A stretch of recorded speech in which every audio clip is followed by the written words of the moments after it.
Hello everyone, and very good morning to all of you.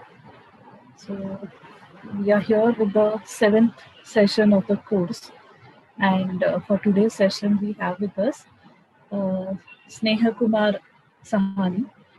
So he is a PhD scholar at Department of Technology at the Savitribai Phule Pune University. He is working in the area of privacy preserving data analysis with a focus on differential privacy. He is a recipient of the Prime Minister's fellowship scheme for doctoral research with Persistent Systems Limited as a sponsor. So we are very happy to have you here for the session today, Sneha Kumar. And just I want to share this with everyone. Sneha Kumar is not well today, but he has agreed.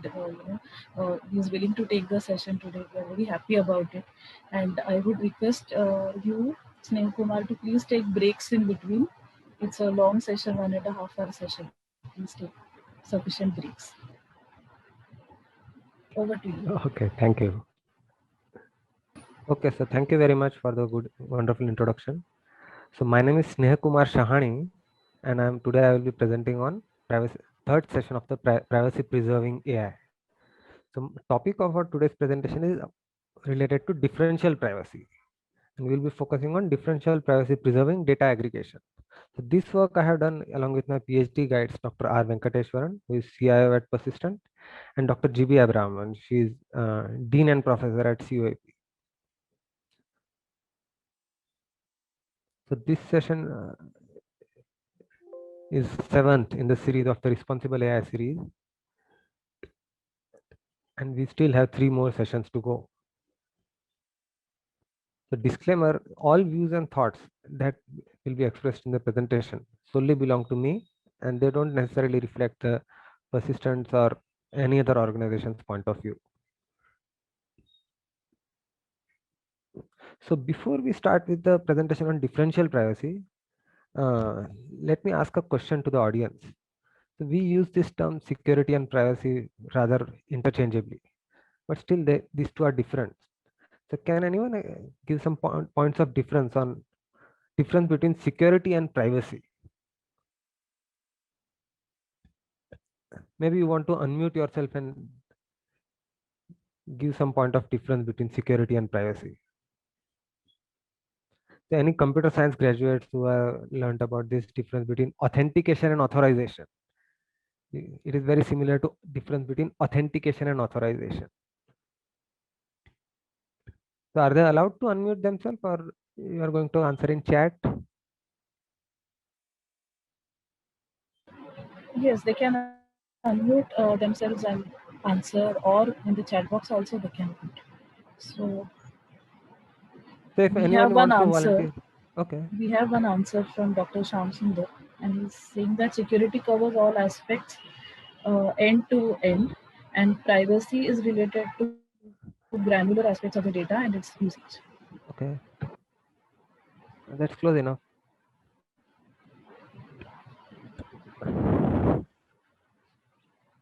Okay, so maybe I have given a hint now. So it is very much close to authentication and authorization. We have something else also. Is keeping your data secure and privacy is not identifying. Oh, okay. Glad you didn't say that privacy is keeping private. Okay, so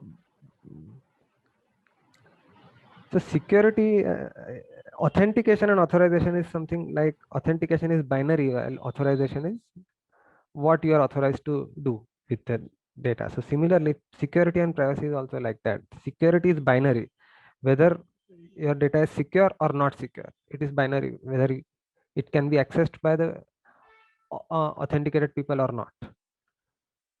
So in security, the attacker is outside the system. So genuine users should be able to access the data and do anything with it, while outsiders should not be able to access the data. If it is not secure, outsiders can access the data.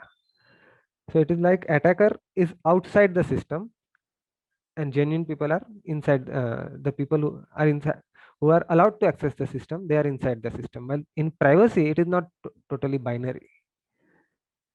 Privacy is like selective disclosure of the data. The ability to seclude information about yourself and disclose only in the selective manner is known as privacy. So the data should be used. You should be able to allow your data should to be used only for the purpose that you are allowing to.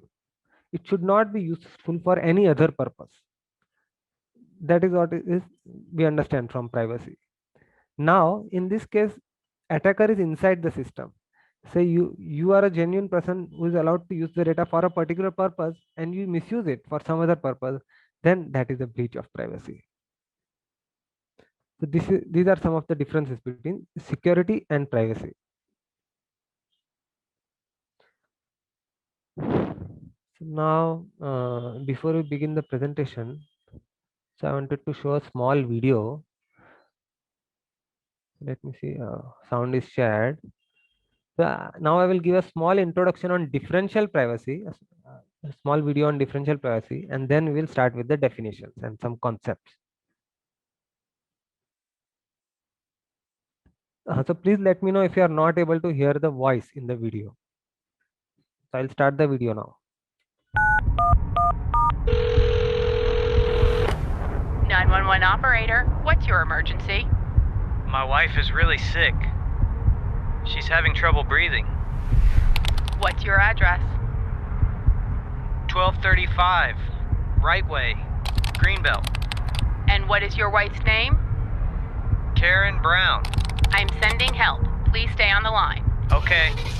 This is a typical call that 911 operators receive every single day. Each call provides a wealth of information about a person in need.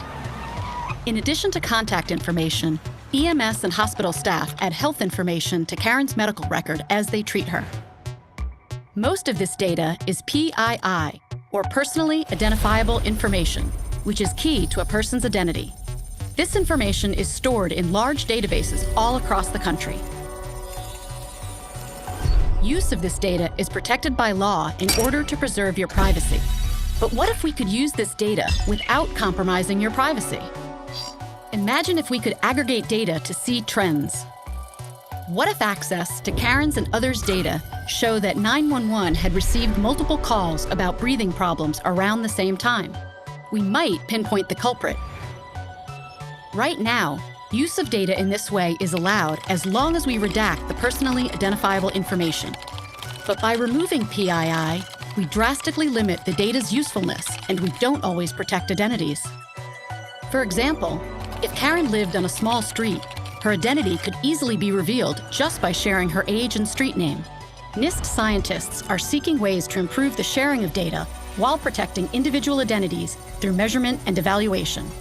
By slightly altering the personal information, for example, Karen's age or home address, we reduce the risk of compromising privacy while still allowing data to be shared. Altering the data is like adding a bit of static noise to a radio broadcast.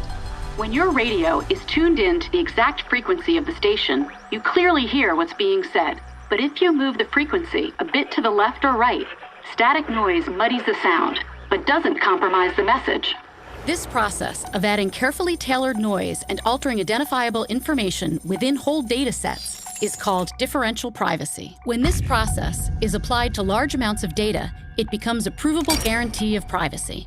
Differential privacy allows all of the information to become useful and actionable data. This can lead to identifying underlying problems or trends in neighborhoods, like reasons for spikes in crimes or a higher number of accidents due to poor road lighting. In Karen's case, access to data revealed that her community was experiencing breathing problems due to over-application of a new lawn pesticide, a problem that was quickly rectified. In today's data-driven world, differential privacy allows us to make more educated decisions that could improve the quality of our lives.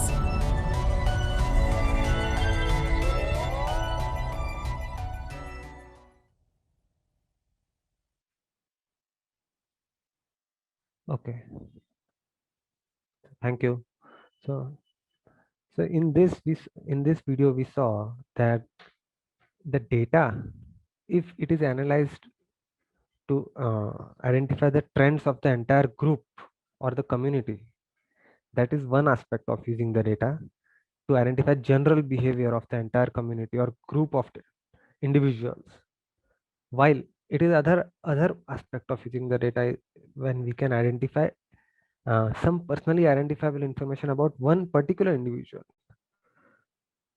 So our objective is to say that data should be useful to analyze the trends of the entire group, but at the same time, if we try to analyze or identify traits of the individual, then it should not allow that kind of a usage. So that is what we achieve by using differential privacy. So now some concepts of differential privacy are, so now we understand the difference between privacy and security and our objective. So now let us come to some of the basic definitions of differential privacy. So differential privacy is also known as epsilon differential privacy because it is measured by a parameter called epsilon. So to understand the interpretation of epsilon, let us take a data set D1. And from this data set, we remove one record of one individual and we get a data set D2. Now we have a data set D1 with all records and data set D2 with all records except one individual.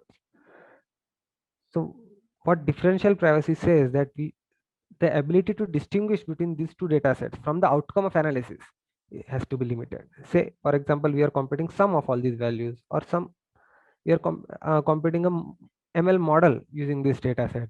So just by looking at these two models, you should not be able to, the ability to distinguish should be limited. So probability of getting an outcome Y from data set D1 and probability of getting same outcome Y from data set D2, the ratio of these two probabilities is bound by e raised to epsilon. So smaller the value of epsilon, e raised to epsilon equal to 1, if say epsilon equal to 0, then these two probabilities are indistinguishable. So epsilon is in a way a measure of indistinguishability of these two data sets. That's how we measure the differential privacy, by using a parameter of indistinguishability.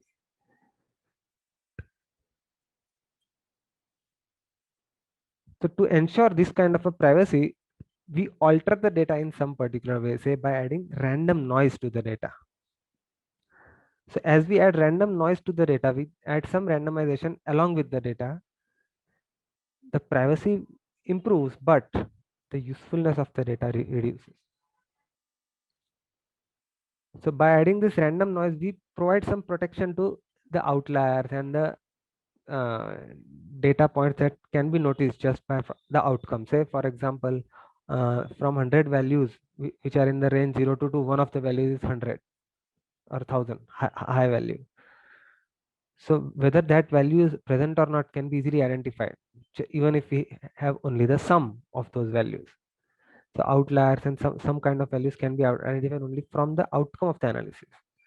So if we add random noise to all the values, we reduce the probability of identifying that outliers, or for that matter, any individual in the data. But by adding those noise, the usefulness is decreases. So we have to measure usefulness also. So accuracy of inferences obtainable from data altered by a mechanism, in our case differential private mechanism, as compared to the original data. So we get some usefulness as from the original data, and some usefulness in the transformed data or the private, differentially private data. The difference between these two utilities is known as utility of the method of differential privacy.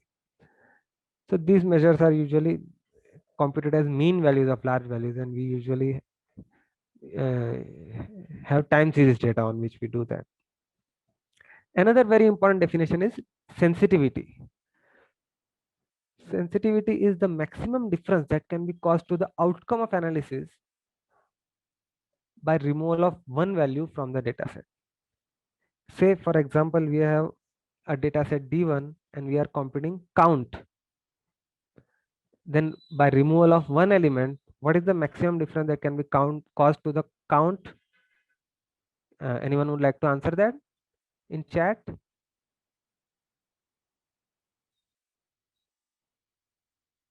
Maximum difference that can be caused to the statistic called count.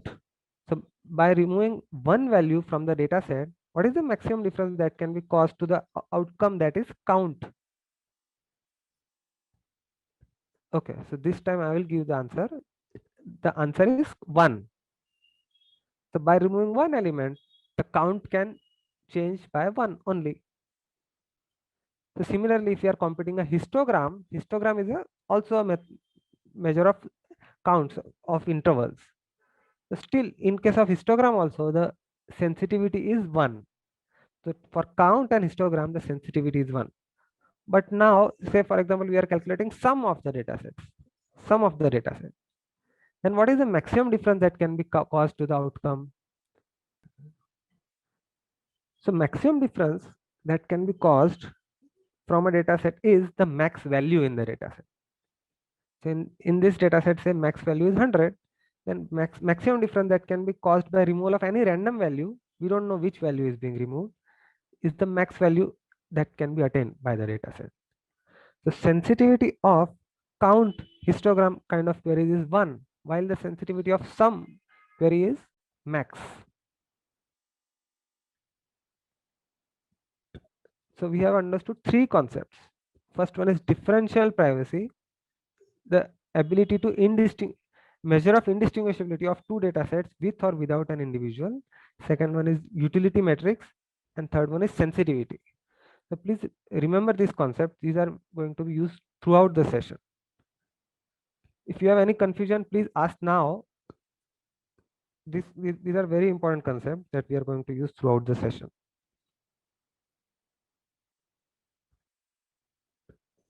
Okay, thank you. So I'm moving ahead. So differential privacy for sum query. So we will understand how to provide differential privacy to sum. So adding a noise, so this is a proven result. Adding a noise from Laplace distribution with mean 0 and scale parameter as sensitivity by epsilon satisfies epsilon differential privacy. So this is a proven theorem. We are not going into the proof right now. So adding a noise from Laplace distribution with mean 0 and scale parameter, scale of the distribution is like in Gaussian distribution, scale is the standard deviation, while in this case it is known as scale parameter for Laplace distribution. So adding a noise with mean 0 and scale parameter equal to sensitivity by epsilon satisfies epsilon differential privacy. Let X be any data point in a series of data and R be a random noise generated from this Laplace distribution. Then X dash equal to X plus R is the transformed value or the private value that satisfies epsilon differential privacy. So we have a data set D1, D, and we add this random noise to all the data points. The transformed data satisfies epsilon differential privacy. So now I want to do a short hands-on demonstration using a Jupyter notebook. So I hope everyone has started a blank Jupyter notebook. So can you say yes in the chat so that I can understand that everybody is ready? Sensitivity. Yes, I will explain the meaning of sensitivity in the hands-on demonstration. And if after that also if there is confusion, we will discuss that. So if anyone is remaining to start the Jupyter notebook, please let me know. We'll start in next 1 minute. Oh.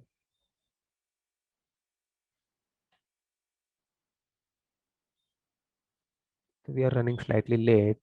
Still, let me start right now. So can you see my screen? Blank Jupyter notebook. Okay, let me know if you are not able to see the screen. So we'll start. It's a very short demo. We'll finish it quickly. Some message. I have not started using. I just need you to start a blank notebook. You need not know anything. We'll learn right now. But I just want everyone to open a blank Jupyter notebook. Okay, let us start right now. So please type with me import NumPy as NP. We are importing our NumPy library. Import NumPy as NP. Let me see if I can expand my screen.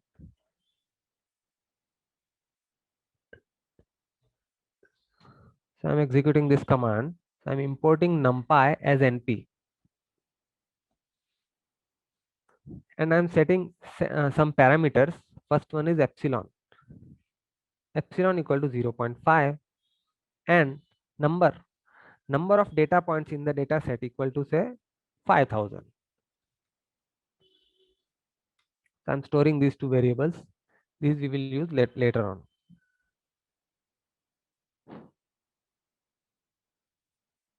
So I hope you all are with me. So now let us generate a data set of integers from 0 to 100. This we will call it as actual data set.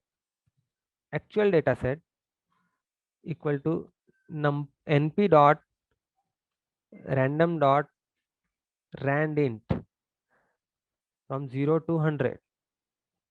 So we are generating a data set of random numbers from 0 to 100 n data points.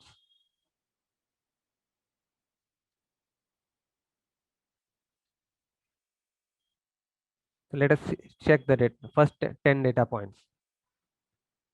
Actual data set from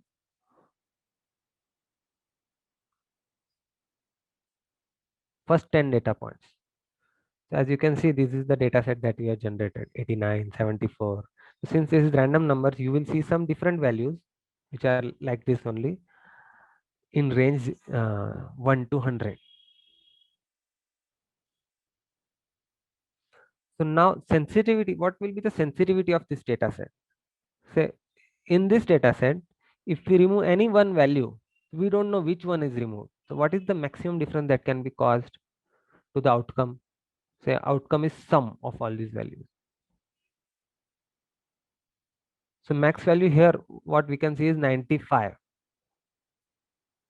But in reality, it can be anything between 0 to 100. Usually it's 99.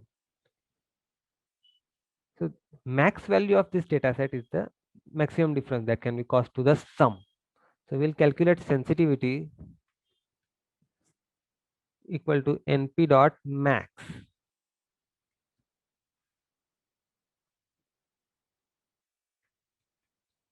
And then we'll print the value to see what is the outcome. It is 99. So maximum difference for all the 5000 values, the maximum value is 99 in this case, the random values that we have generated. So max difference that can be caused to the outcome is 99 for our generated data set. So now we want to transform this data by adding Laplace noise. So we have studied a theorem just now that if we add Laplace noise with mean 0 and scale parameter as sensitivity upon epsilon, then we get epsilon differential privacy. So scale parameter equal to sensitivity by epsilon.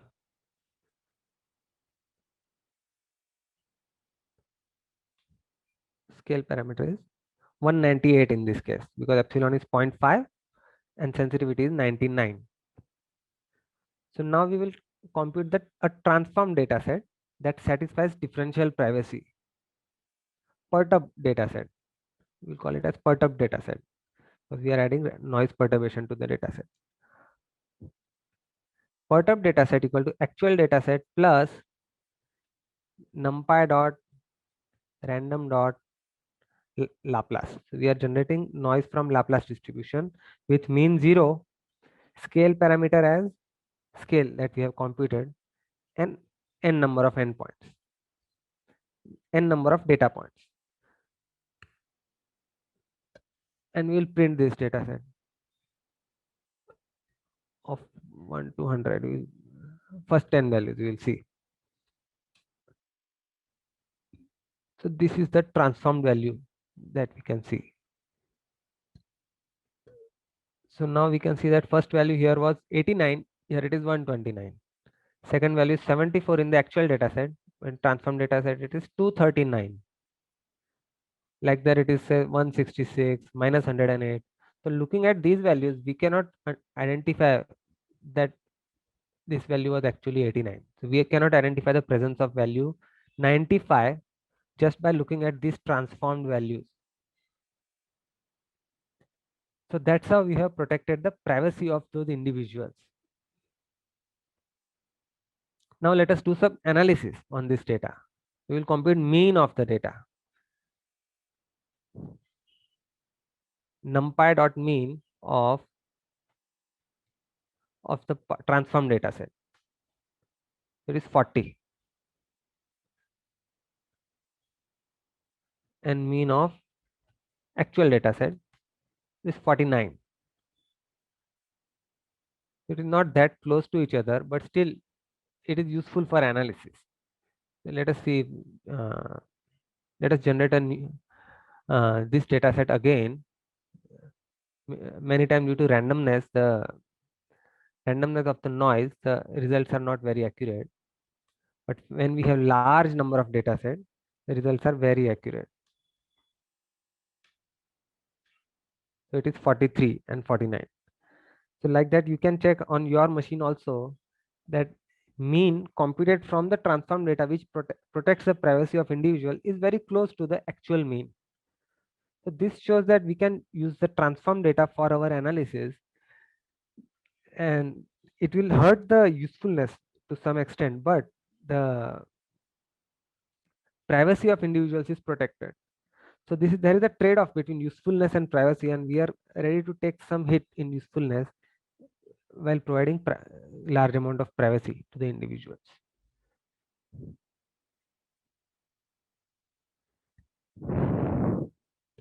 Okay. So any doubt in this? Were you able to follow this demonstration?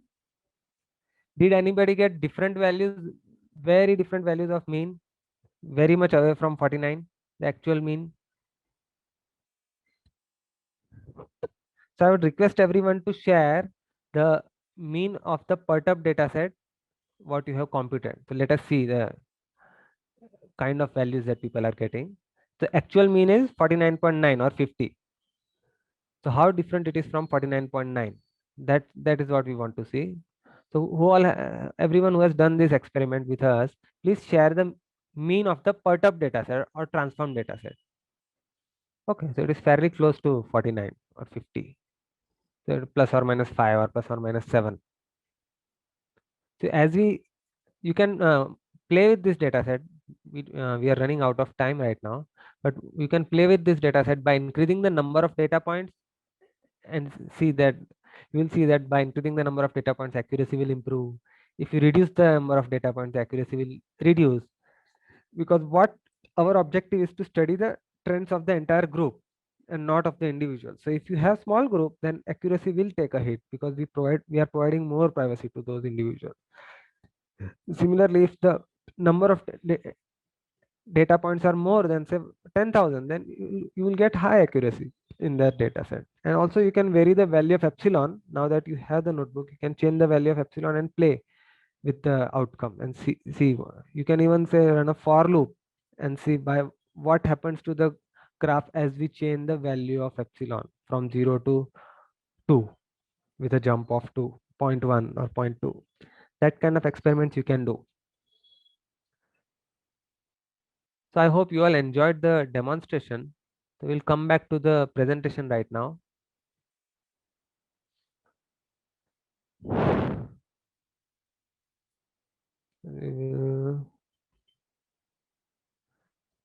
So while sharing data for analysis, personally identifiable information about individuals may be revealed. And to protect this PII, that is to hide the evidence of participation of an individual, we use a concept of differential privacy. So there are various techniques of privacy, like I'm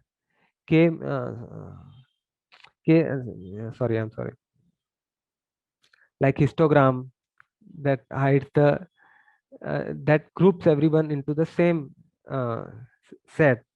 We release the counts 0 to 10, 11 to 20, that kind of counts, and we release only the average of those values. And there are various other techniques where we release say only the limited amount of data.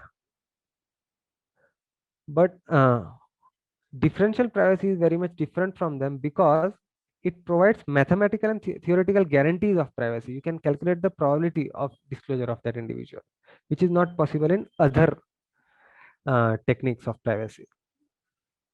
So let us have a look at this diagram. This is the block diagram that we will use throughout our study. So there are n number of endpoints, E1 to En, and each endpoint has a value xi at a time instant t. And then there is the aggregator, which wants to compute the sum of all those data points at a time instant t. So aggregator should be able to compute the aggregate, but not come to know about the individual values. That is what we want to achieve. Another example for this is, other than sum, is we are doing some federated learning. In federated learning, aggregator should be able to compute the final model, but not come to know about the individual values of the endpoints.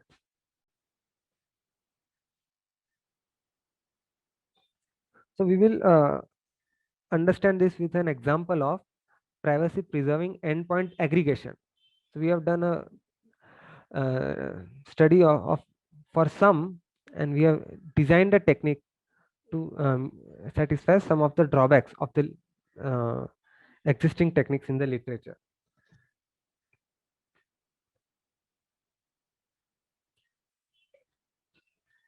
The first part is privacy preserving endpoint aggregation. So our objective is to protect the privacy at the endpoint itself before releasing it to any external entity. So here in this block diagram, you can see that there are say n endpoints. Each endpoint has a value x, and aggregator wants to compute the sum. The sum will be released for the analysis. The outcome of the analysis is sum only. So if aggregator is trusted, then we can reveal the actual value to the aggregator, and aggregator will compute the sum and release only the sum. But what if aggregator is untrusted? Then we cannot reveal actual values to the aggregator. We have to do some protect the privacy at the endpoint itself. And then there are other two limitations. So there are various techniques in literature that use this concept of secure multi-party computation. So in secure multi-party computation, there is a lot of to and fro communication, but that ensures that aggregate is computed without knowing the individual values. So, but this requires a lot of interactive communication, which may not be possible in various real life scenarios. Say there is a mobile device that is revealing some data point, emitting some value to the server. In that case, it may not be possible to set up a full network of devices that communicate with each other, and then they transfer some value to each other, and then we'll come to know only the aggregate. So in this case, we need non-interactive communication where the endpoint will reveal a value. Endpoint can only emit the value, and aggregator can only receive the value. Other concept is there are some class of techniques where they generate large random keys for each endpoint, and it is they know that we are going to compute sum of only this 100 endpoints. So they will generate large keys for each endpoint in such a way that the sum of all those random keys is 0. So if each endpoint adds that large random value to the individual value xi and reveals that large value, we cannot identify the actual value from that large random value, because what we see is a large random value only, because actual data point is very small as compared to the large value. But when we compute the sum, we get the actual sum. However, there is a serious drawback in this case. Say if one particular endpoint fails to send the value, then we cannot compute the aggregate itself because that large noise doesn't get cancelled. So just by a fault of one endpoint, aggregator was not able to compute the entire aggregate. So we need to design techniques that are fault tolerant. Say, fault tolerant in this case is when one data point falters to send the value, aggregator should be able to compute the aggregate of rest of the endpoints. If there are thousands of endpoints sending the value, but at one IoT device the power went off, the battery was faulty. So still we should be able to compute the aggregate for rest of the values. So this is known as fault tolerance. So we want to design a technique that works with untrusted aggregator, provides non-interactivity, and is also fault tolerant. So we did a literature survey of some of the existing techniques in last decade, and we identified that none of those techniques in literature like PACE, STREAM, this enhanced fault tolerant technique, Privada, Privex, none of them just satisfy all these requirements: interactivity, ability to work with untrusted aggregator, and fault tolerance at the same time. So we designed a technique called PPEA, that is privacy preserving endpoint aggregation, that satisfies all these requirements at the same time. So this is how we have done the design. Sorry. So at any time instant t, the endpoint device has a value xi, and then it performs differentially private transformation on that value to get xi bar. So this ensures that the privacy is protected. Now we will do some more steps to ensure security. So first we split the values into m parts, unequal parts. I'm sorry, I said equal parts. So each endpoint will split the differentially private value into m unequal parts randomly, and then and then we add large random noise to these unequal parts in such a way that these noises get some of these noises 0. So x1 is split into, say, y1, x1 1, x1 2 to x1 m, and then we add random noise n1m, n11, n12 to n1m, such a way that sum of these n1m is 0, while sum of this x1j is x1, and these values are sent to these partial aggregators. So each data point will endpoint will do this kind of transformation and send the value to the partial aggregator. Partial aggregator will compute the partial aggregate and then send the partial aggregates. All the partial aggregators will send partial aggregate to the aggregator, and then aggregator will be able to compute the final aggregate using this all these partial aggregates. Shyam, a quick question. Maybe you can answer. Yes. Whenever you get a chance. Yeah. By splitting the value into the same x into m values, now will the error be very different? No, this splitting does not affect the error at all. This is just to ensure that there is a concept called aggregator obliviousness. Aggregator obliviousness means aggregator should be able to compute only the aggregate and not the individual values. So by splitting this and then combining this at the aggregator, we ensure that the aggregate is same, but individual values are not known to the aggregator. This step of splitting and random noise addition does not affect the usefulness. Only the differential privacy, the small noise that we are adding to the before splitting and random noise addition, that is what affects the usefulness. Yeah, thank you. Okay, thank you. Thank you for asking this question actually. So this brings me to another point, another concept called aggregator obliviousness. So the aggregator obliviousness is also a way to protect the privacy of individuals. in federated learning, what we do is we provide aggregator obliviousness. Means the aggregator or the final model is computed without knowing the individual values, but it does not protect the privacy of the individual theoretically. Though it is very difficult to identify individuals from that individual federated models, but still theoretically it is possible. And there are some attacks like model inversion attacks or MI attacks that can be employed to predict the presence of individual in that data set. So in order to protect that kind of scenario, we, in addition to aggregator obliviousness, we also use differential privacy. And so in federated learning also differential privacy is very useful. So we will come to that. Okay. So in this work on PPEA, we will first prove that sum of this partial aggregate is actually the aggregate of the differentially private value. So it can also be considered as differentially private aggregate. This is proved in our paper, and I will encourage everyone to have a look at the detailed proof in the paper. In addition, we have also proved that in case of a fault, say one value is missing, then still we can compute the sum of the rest of the values, n minus 1 values. So we have proved that aggregate computed using PPEA is differentially private as well as fault tolerant. These two things we have shown mathematically. So now we are happy, okay, that we have provided privacy. But still now question is about the usefulness of the data.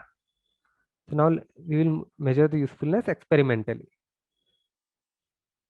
So we have designed two variants of PPEA, that is PPEA-L, that is PPEA with Laplace noise, and PPEA-G, that PPEA with Gaussian noise. And then we have compared these two techniques with PrivX, one of the existing techniques in literature. And also we have compared this with differential privacy on the actual aggregate. So instead of providing protection at the endpoint, we use trusted aggregator, and we add noise to the aggregate only. This is the least amount of noise that we can add, and we get very high utility in this case, but we do not protect the privacy. But still, for the sake of experimentation, we are comparing this with the ideal use case also. We are using three measures of utility. First one is MAP, the mean absolute percentage error. But this has some problems that for zero value data points with zero value, we cannot measure MAP. So we use two variants, symmetric mean absolute percentage error and a modified mean value percentage error, where we add some constant value to the denominator. Are you able to see the title? How do you hide this?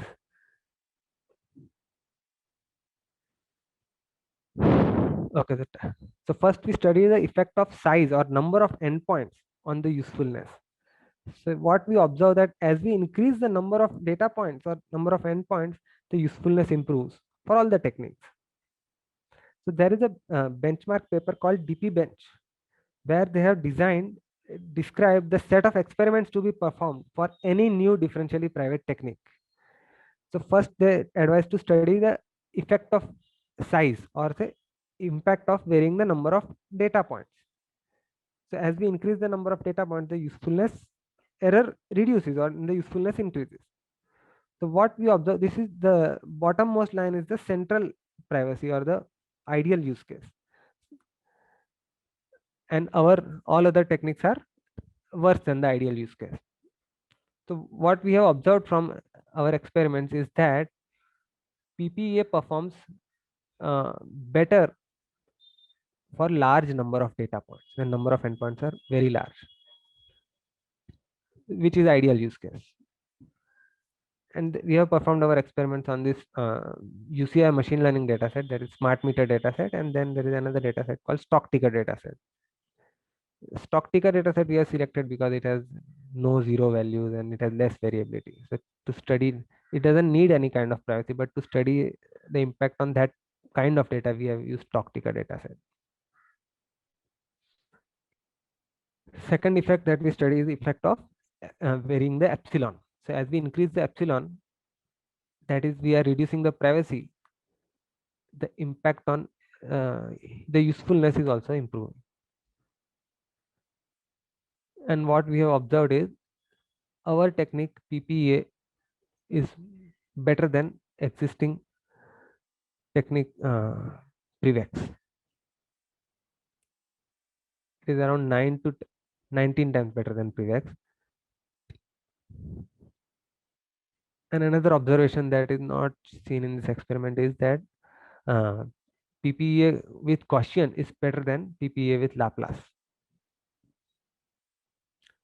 So what is the outcome of this research is we have designed a new mechanism PPA that works with Laplace and Gaussian noise. We have mathematically proved that PPA is differentially private and fault tolerant. And we have shown that PPA is more useful than existing techniques. And it is compliant with DPBench benchmark. Okay. So we have to go quickly now. We have a lot more to cover. So in addition to this, we have also validated this technique on a real-time scenario on Xiaomi's fitness tracker. And there is another pulse sensor called XT58C. So both of them measure pulse rate or heart rate.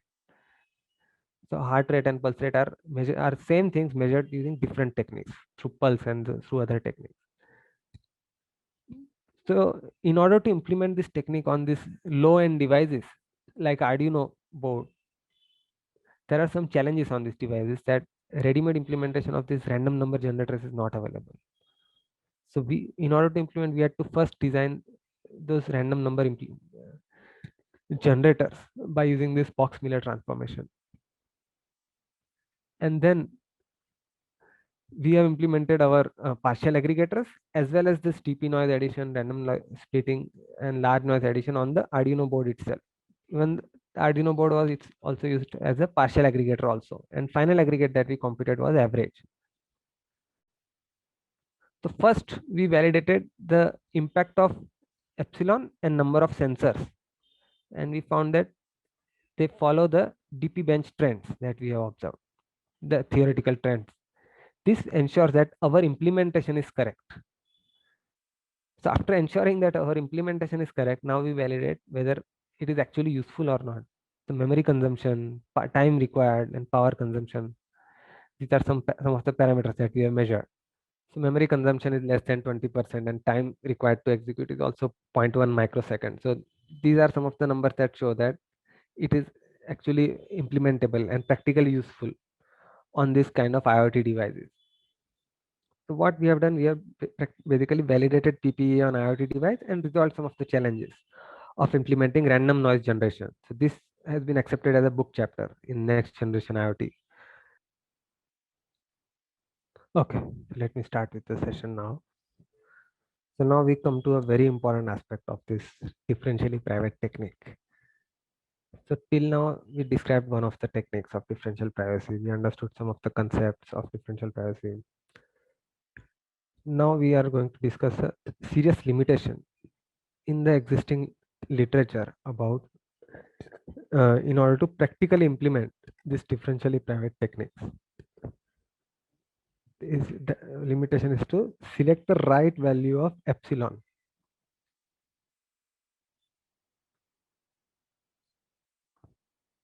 So we know that adding noise from Laplace distribution with mean 0 and scale parameter sensitivity by epsilon satisfies epsilon differential privacy. And we even saw a hands-on demonstration of how the transform dataset can be used for computing sum and mean. Like this, there are other differentially private techniques for count, sum, mean, even for regression model, medians and other quantiles, association rule mining, wavelet transform, similarity score, classification and regression, principal component analysis, and there are other techniques for location privacy. This is a literature survey of last decade. But one common issue in all these research papers is that none of them, they provide a way to select the right value of epsilon. They do not recommend a value of epsilon that should be used. they all follow this TP bench trends, like by varying a value of epsilon, what happens? By varying the number of endpoints, what is the impact on the outcome?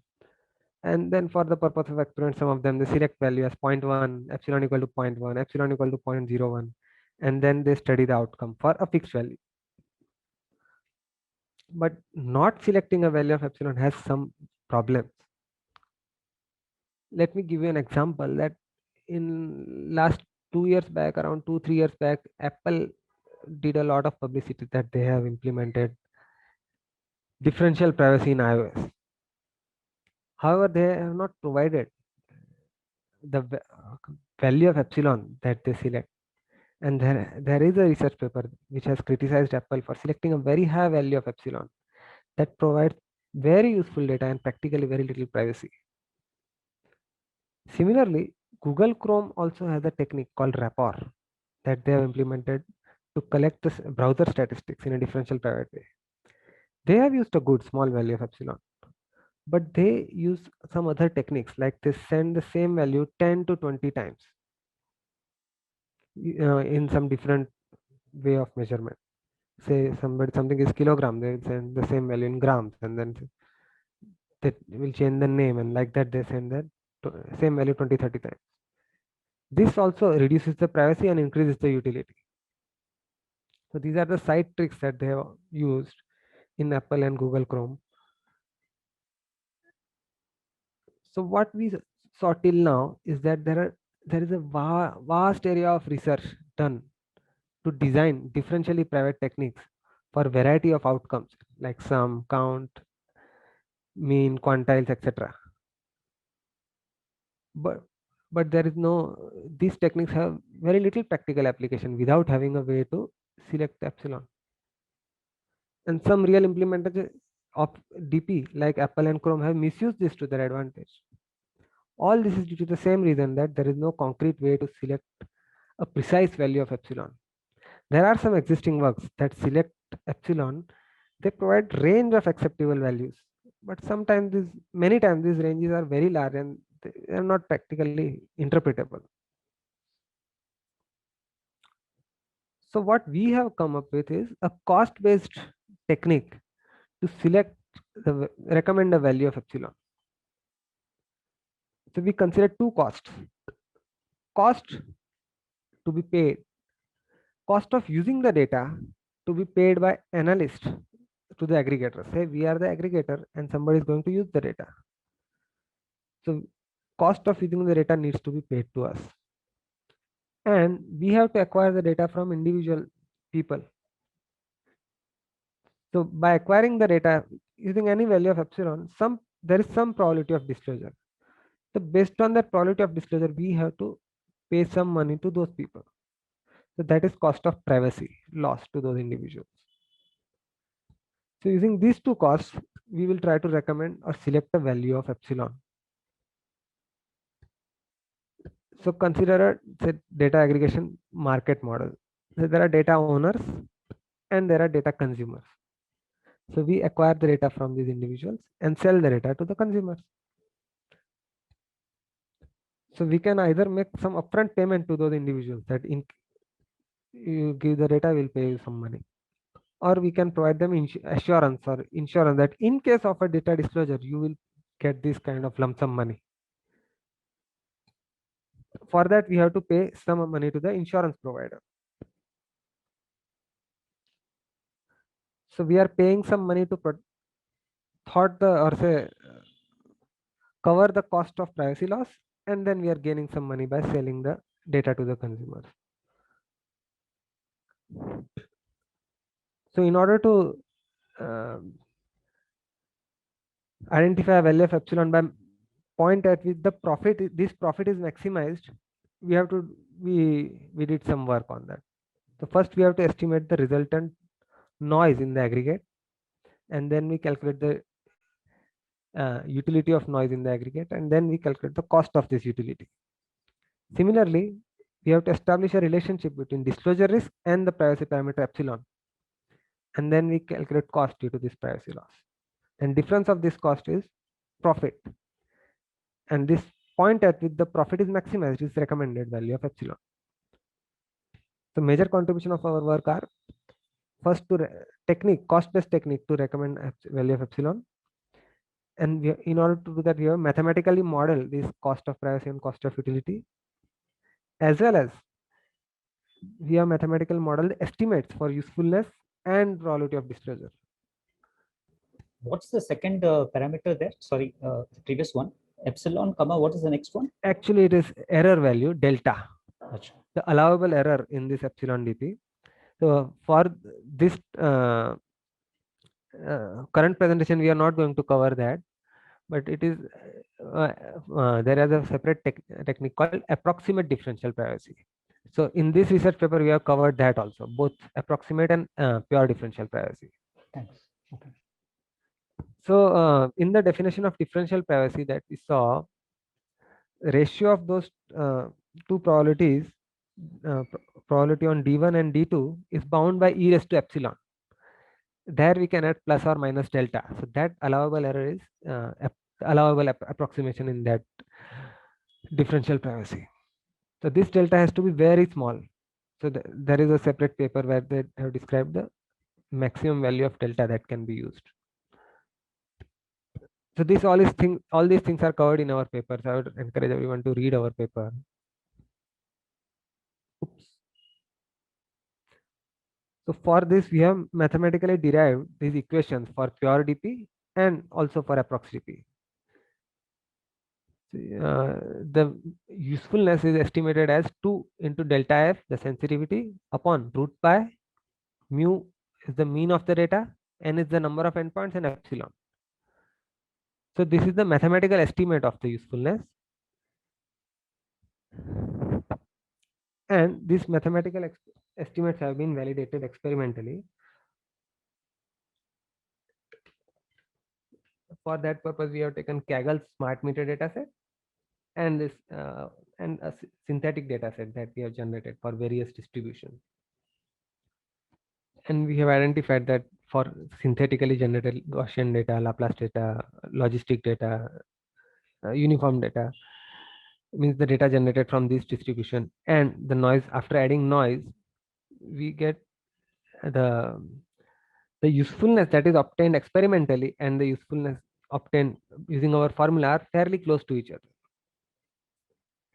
So we can use this mathematical estimates for calculating the cost. Now we come to the cost of utility. The amount that an organization should be willing to pay to acquire the data of one individual is defined as cost of utility. How much time we have? Okay. So we can go deep into this cost of utility. Actually, we have some time. The potential benefit that an organization is going to derive by using the data of one individual is cost of data acquisition of one individual. There is a research paper by D'Alessandro et al. That describes ways to determine this cost, the cost that one organization should be willing to pay. So I've given one example. Say we are doing some predictive analysis in target marketing, and then we know that our hit ratio is say 0.1, and by selling our services to one individual, we earn $100. Then acquiring data of one individual gives us 0.1 into $100. That is $10. So $10 is what we get by acquiring one individual's data. So we should be willing to pay some part from the profit of that data of our earnings. So we like that we can calculate the cost of data acquisition, the cost that we gain from acquiring one individual's data. So this is the amount that our organization should be willing to pay. So let H be the cost paid by analysts to acquire fully accurate data. That is MAP, or the mean absolute percentage error, lambda, equal to 0 for. And then we decide a threshold, say maximum error, beyond which we will not pay anything. If the error crosses a threshold, lambda max, we don't pay anything. So the cost function that we are targeting should satisfy some properties. At error equal to 0, cost is H. when error is lambda max or more, cost is 0. And in this range, 0 to lambda max, the cost is 0 to h.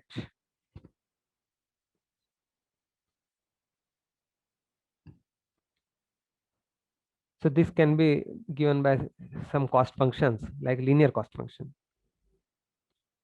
The linear cost function is lambda max minus lambda by lambda max into n into h. So as we are acquiring data of n individuals, n into h is the cost, and based on the accuracy we are paying lambda max minus lambda by lambda max into nh.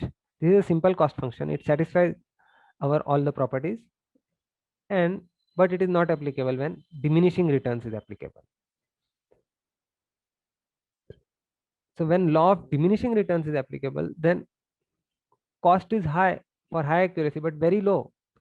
It diminishes very fast as the usefulness reduces. So in this way, in this case, we have to incentivize high accuracy, but then penalize even slight reduction in the accuracy. So quadratic function and exponential function are example of such functions. So we use quadratic and exponential cost function in this case. And there are some other cost functions like logarithmic and cost square root cost functions that are used when for electronic items when Moore's law is applicable. So all these cost functions have been described in our paper, and also we describe a data-driven modeling of cost function. So next comes the cost of privacy disclosure. So we have done a literature survey of existing papers where they tried to estimate the cost of privacy loss. And most of the research papers that they have shown, they use a generic cost function f of epsilon. And then for experiments, they use a constant multiple of epsilon, say k epsilon, as cost functions.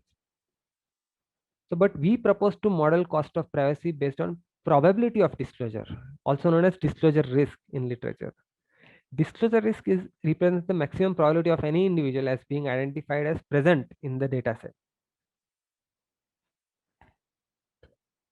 So let cost of individual privacy be S. Then for n such individuals with disclosure risk of rho, the total cost of privacy is S into number of individuals is the total cost, and depending on the probability of disclosure, say probability of disclosure is 0.1, then we multiply 0.1 into n into S. This can also be explained as cost incurred by insurance company to assure the sum S to n individuals having probability of disclosure rho. So insurance company will only incur for a large number of individuals. If probability of disclosure is 0.1, then insurance company has to pay only in case of disclosure. So the total payment made is multiple of the probability of disclosure. So that is the amount of premium that they can charge. Of course, they are going to charge some additional service charges also, but this is fairly how simplest way to calculate the probability of insurance cost. So this is the actual cost that data aggregator will be paying to provide assurance of privacy to an individual. So in our paper, we have mathematically derived the probability of disclosure in terms of epsilon for pure and approximate DP. So now what we propose is we propose a point on the curve where profit is maximized. The profit is cost of using the data and cost that we paid for loss of privacy. The difference between these two costs is the profit. And as we have modeled all these things mathematically, now we can simply vary the value of epsilon and obtain the point at which the profit is maximized. Here we can see that lambda is the usefulness that is reducing and disclosure risk that is increasing. And this is the profit curve. The point at which profit is maximized is recommended as the optimal point of. Okay, this is the value of epsilon. The x-axis in both the cases is epsilon. So we have derived an algorithm to recommend DP. So we use some data parameters like mu, sensitivity, number of endpoints. We also need the value of cost parameters H and S. And we need to know the DP mechanism. Using these inputs, we can follow this algorithm to get these estimates and then maximize the profit to select the value of epsilon. So we have derived these optimization functions for sum, for pure DP and approximate DP. So lambda max minus 2 delta f by root pi mu root n epsilon. The delta f, mean, and number of endpoints are constant terms. Also, this h and s are the costs that are known values. The only variable term in this equation is epsilon. And by varying the value of epsilon, the point at which we get the maximum value of this profit is selected as the recommended value of epsilon. Like that, we have derived for other cost function also. So using our formula, we have identified recommended value of epsilon for linear cost as well as quadratic cost for different techniques, so Laplace mechanism as well as Gaussian mechanism of differential privacy.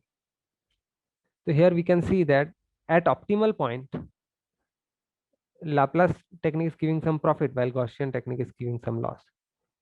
So in a way, we can also select if there are multiple techniques of differential privacy for same mechanism, we can also select that at optimal, a particular technique has more profit as compared to others. So we select Laplace cost, Laplace mechanism for this technique. Also, the cost of privacy that we have used is taken from survey done by US Department of Justice, that is $1343. And cost of using the data has been selected as $20 for illustrative purposes. So we have derived same values for synthetic data set also. Here also we can see that when we use Laplace mechanism, the profit is $617. And while using Gaussian mechanism, profit is $645. So in this case also, Laplace mechanism is preferable. Even while selecting quadratic cost, the Laplace mechanism is giving more profit.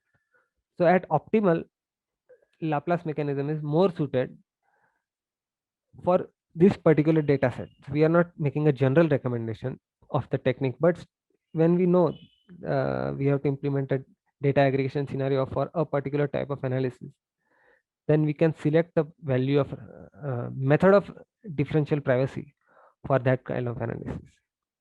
And also we can recommend the value of epsilon for that technique once we have selected the technique. So we have also experimentally validated our technique, the recommended value of epsilon. So for that purpose, we had to calculate the probability of disclosure experimentally.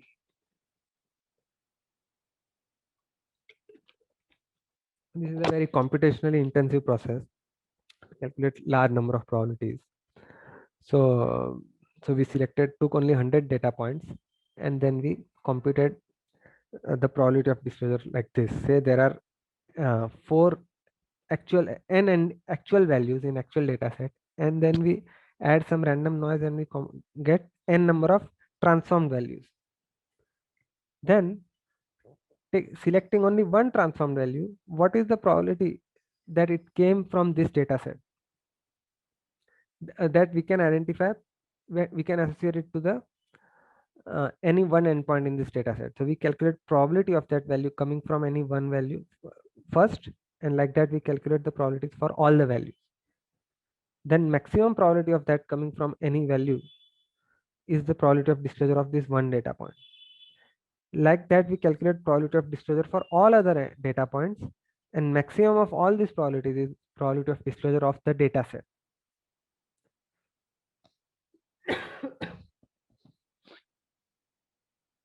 So using this experimental value of probability of disclosure and experimentally calculated utility, we identified that value of epsilon as 0.9, and the mathematically obtained recommended value of epsilon is 0.8. They are fairly close to each other.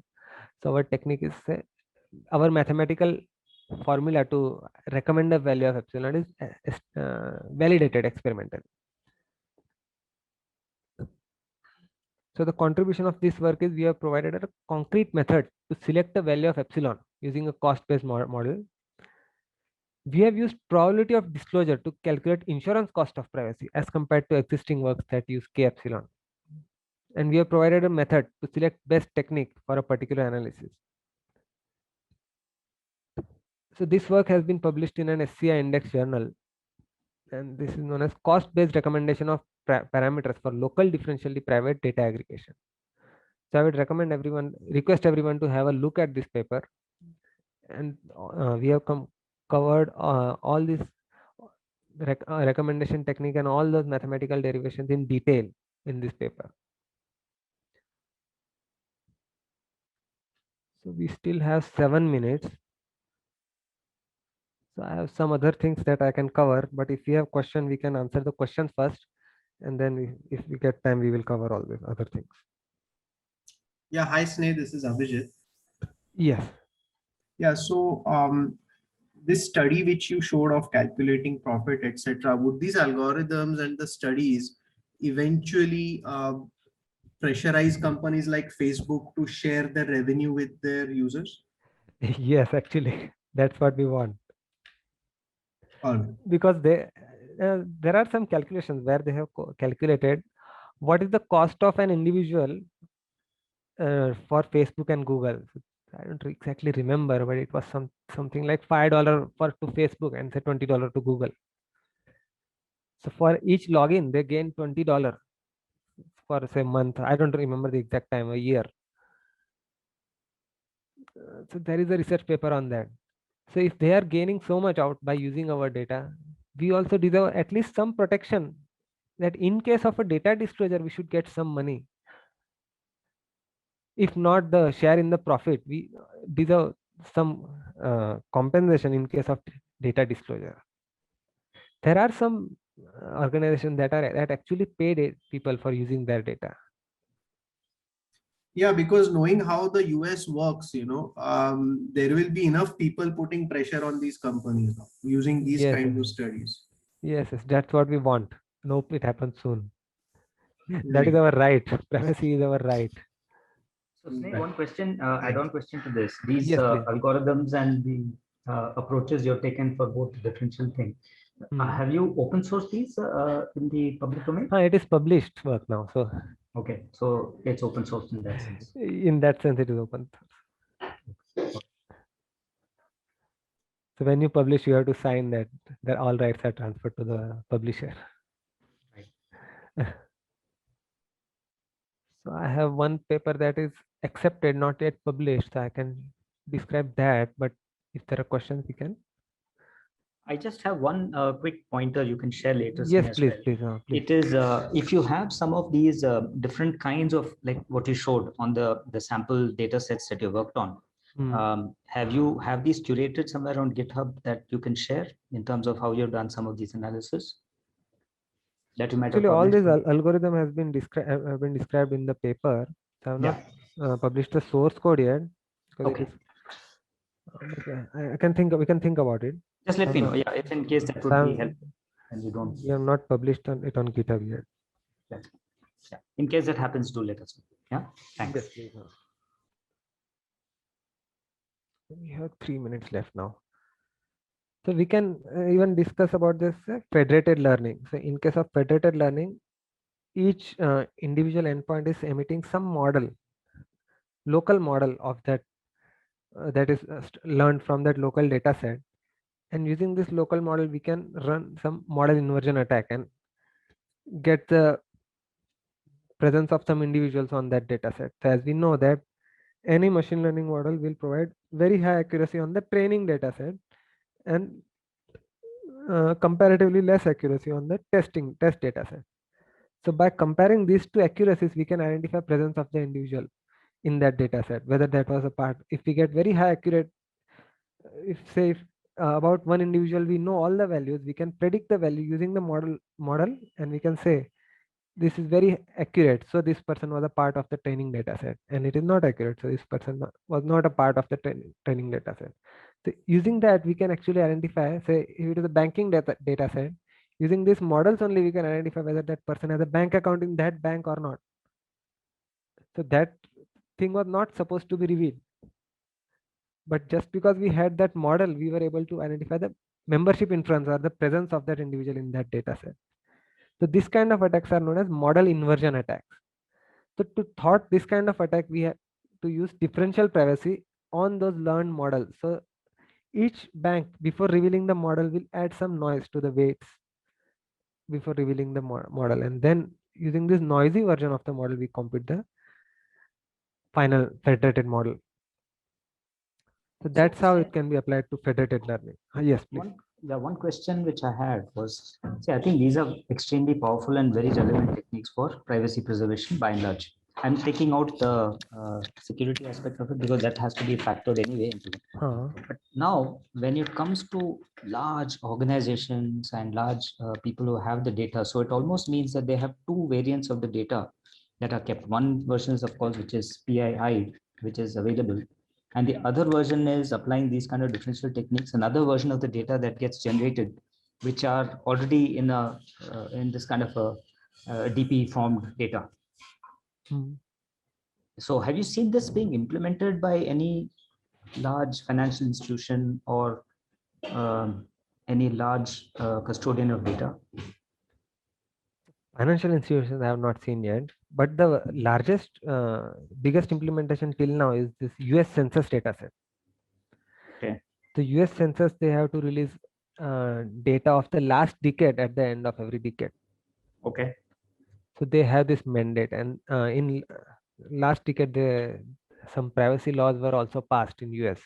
Okay. So they are not allowed to reveal everything without providing some plausible deniability to individuals. Okay. So they are the biggest consumer of this differential privacy technology. And actually that release of that last ticket's data is delayed because this work is going on. How to select the right value of epsilon.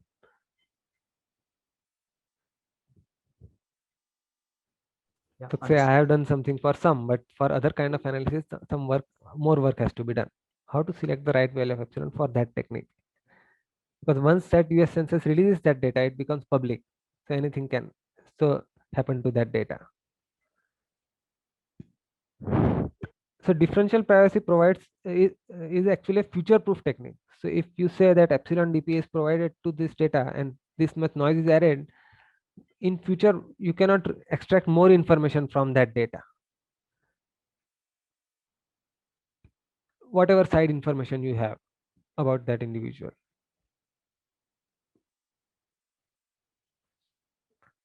So you can say that this Uber, Google Chrome and Apple iOS are using the data, but US Census Department are actually serious and sincere about implementing it in the right way because they have this legal mandate to do that. Okay, so thank you. Yeah, if there are more questions, please ask, or you can send it through email also. Otherwise, you can send an email. Yeah. So thank you very much. Thank you, everyone, for Thank for you your so attentive much, listening. Snehal Kumar, for a very wonderful session in spite of not feeling well. So it was a very informative session. Thank you. Thank you. Thank you so much. Thank you for this opportunity. I am very grateful to the team for this opportunity.